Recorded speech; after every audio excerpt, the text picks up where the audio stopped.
Hello student.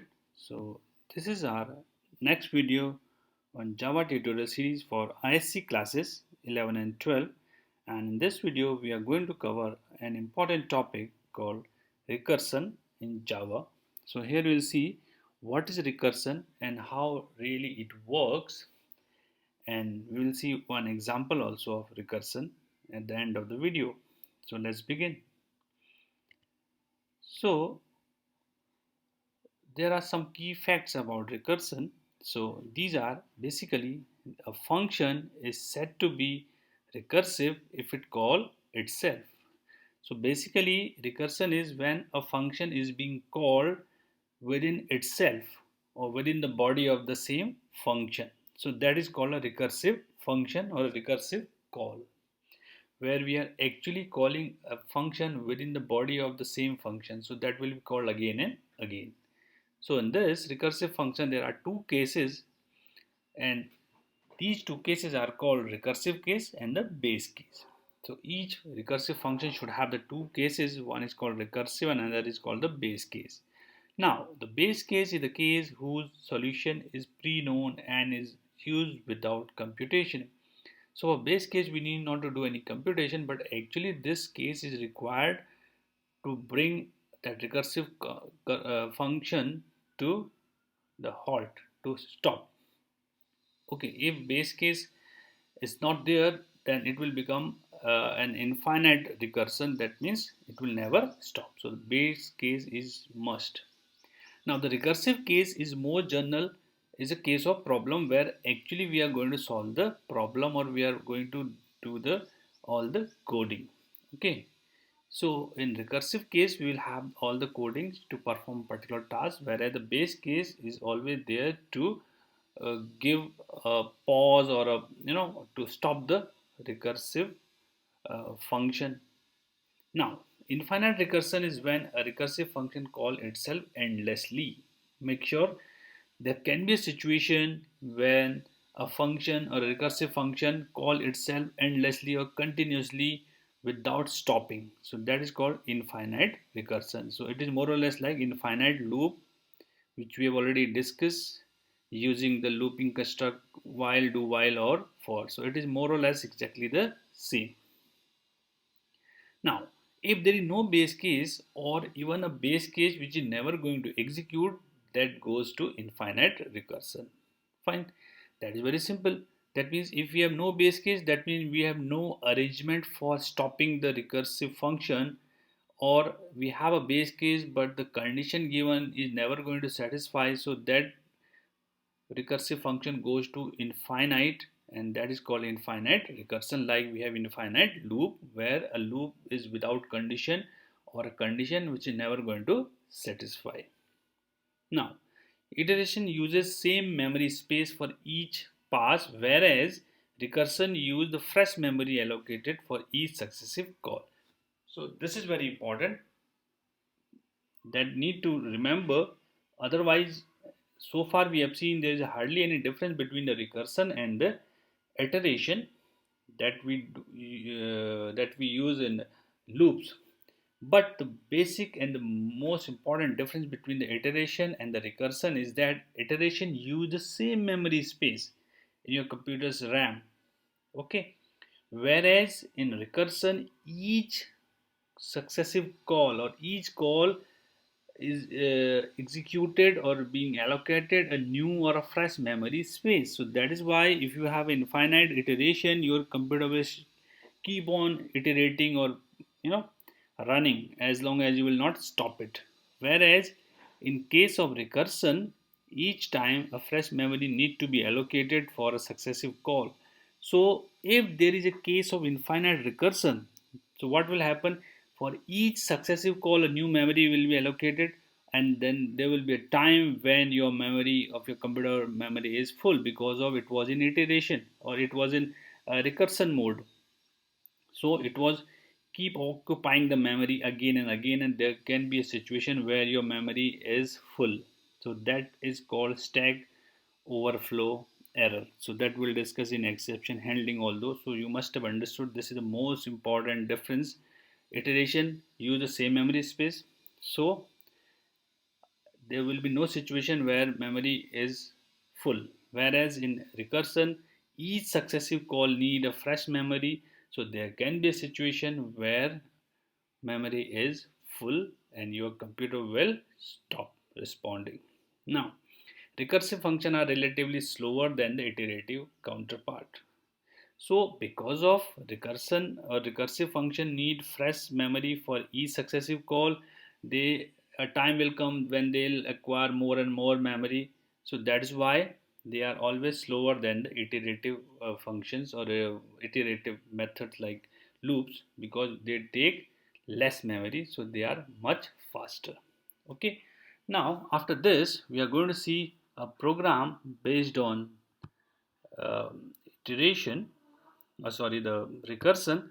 So here we have made one program, and we are going to see this program, that how actually recursion works. So in this program we have a class called public class recursion test. Okay, and here we have shown that how recursion actually works. Let's say if I want to compute the, let's say, the factorial. So here we are going to do a program on factorial, but not using uh, loops, but using a recursion method. So let's say we want to compute the factorial of a given number, let's say num.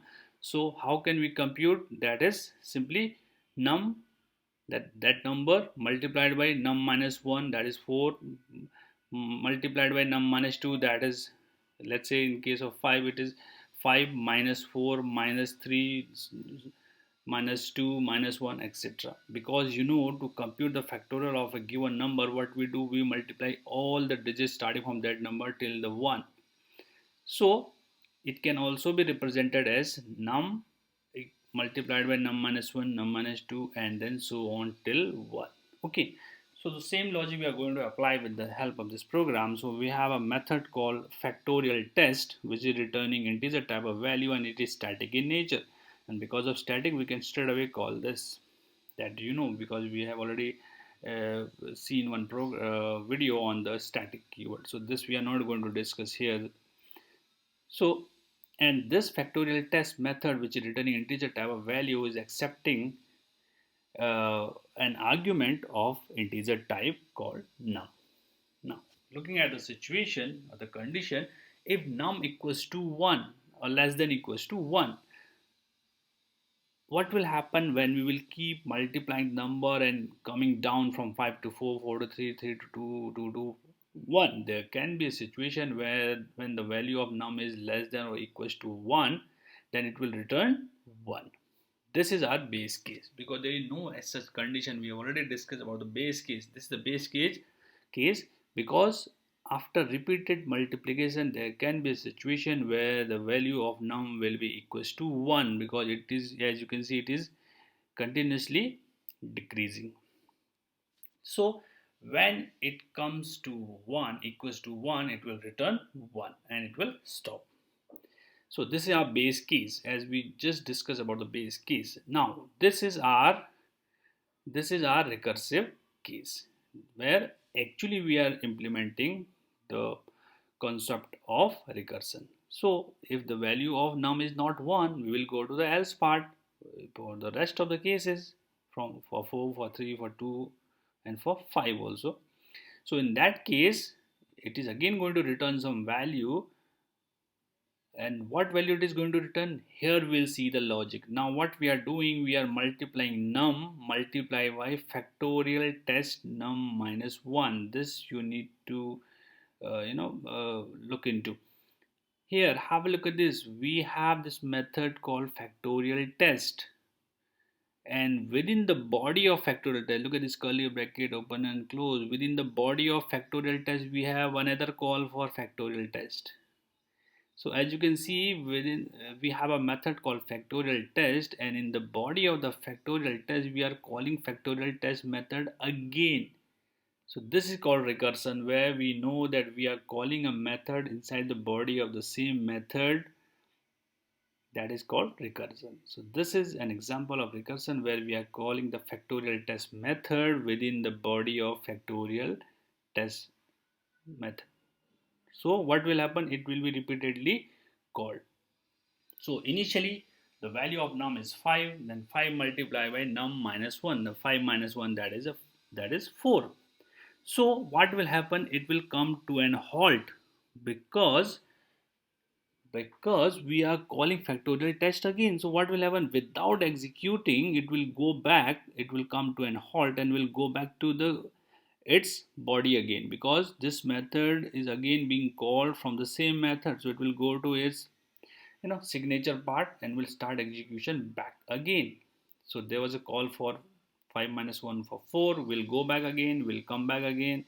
Now it will be 4 multiplied by, now 4 minus 1, that is 3, then go back to the body again, will come to an halt and go back to the body again. Then 4 minus 1 is 3, then 3 minus 2 is 1, then 2 minus 1 is 1. Now when it comes to 1, this base case gets satisfied, so it will return 1 and will now, those all the cases which were halted will now resumed. So it will be just like pause and resume. Those cases which were paused, the iterative cases, the recursive cases now will come to the resume, and when they'll start resuming, what they will do, they'll multiply 5 with 4, then that with the 3, then 2, then 1. So it is more or less like a stack structure where the case which was came in last should be the first one to go out. Like we know in the stack we have a LIFO kind of arrangement where the last in should be the first out. So I hope that you must be getting it. So the first first call will be the last to execute. So there was a call for 4, then call for 3, then call for 2, then call for 1. Then when they'll start resuming, then first it will resume call for 1, then 2, then 3, then 4. And they will keep multiplying with the number and will return the factorial. Alright, now looking at the main method, in the main method we are simply calling this factorial test, and how we are doing, we are just printing system.out.println. Now factorial of a given number, and we are calling factorial test with the value of 5. So that means there's a call for factorial test, and we'll go back here with the value 5 and we'll start running with the 5. 5 is less always greater than 1, so we'll come to this. So there will be call for 5 multiplied by 5 minus 1, that is 4. Then for 4 another one will be called, then 4, 3, 2 and then 1, and they will start resuming and will return the factorial. So this way we can get the factorial of a given number without using a loop, but applying the concept of recursion. So now let's run this program and see how it returns the value. So first we'll compile. So after compilation it is showing no error, that means it has been compiled successfully. Okay, now we will try to run this, and after running this program we'll see how it goes.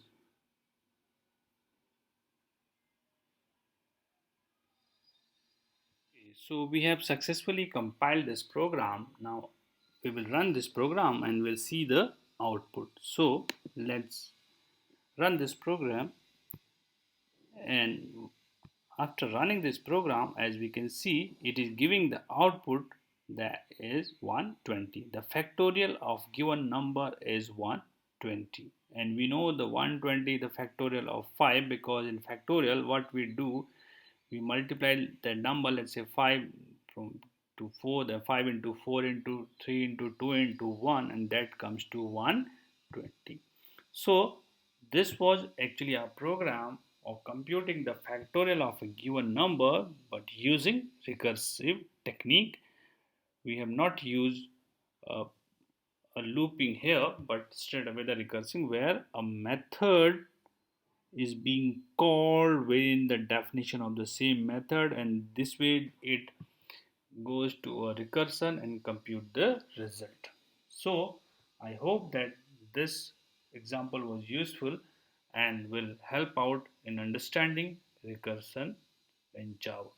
So thank you very much.